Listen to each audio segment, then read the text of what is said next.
Everybody has a great holiday story they remember from their childhood, and I have mine.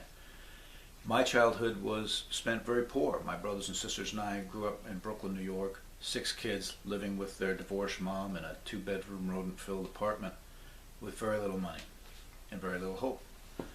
We all remember the day that our mom dropped the last thing in the refrigerator, an egg, and it broke on the floor, and she cried because there was nothing else left to eat. So we know that level of desperation. But we also know the hope that came with seeing our grandmother walking down the street, and we joke around about her storming down the street, pushing a shopping cart with a wig on backwards and her nylons down to her ankles like the old ladies did back then, bringing a cart full of food for her grandkids to make sure they weren't hungry.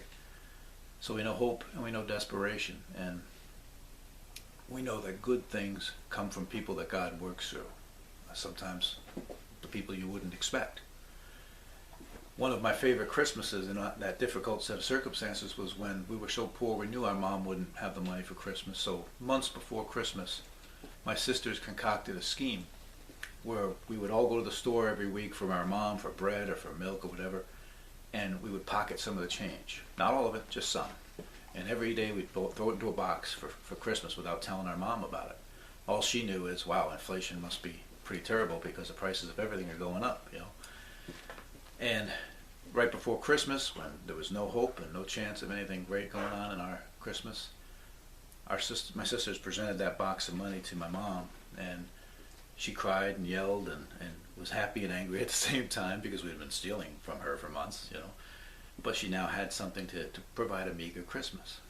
And, you know, everyone thinks of your favorite Christmas being the one that was so great, you know, that everything was perfect. Well, that was a meager Christmas. But we had the lights, we had the music, we had our exciting little scheme we were pulling, and we did have some meager gifts. And we remember that Christmas very well, fondly. In fact, one of the gifts I got was a tube of pickup sticks, if you remember what those were. Wasn't much, but it was nice to a kid.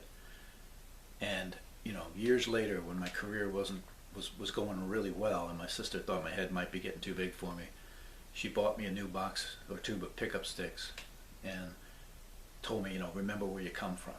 And I keep that tube of pickup sticks on my desk every day at work just to remember where I come from and to remember that there's faith and hope even in times of desperation.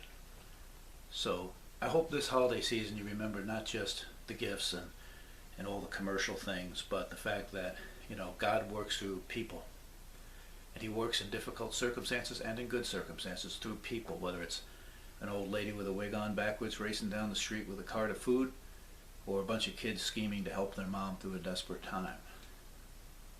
For my family, the O'Leary family, to yours, I hope you have a very Merry Christmas, filled with faith and hope.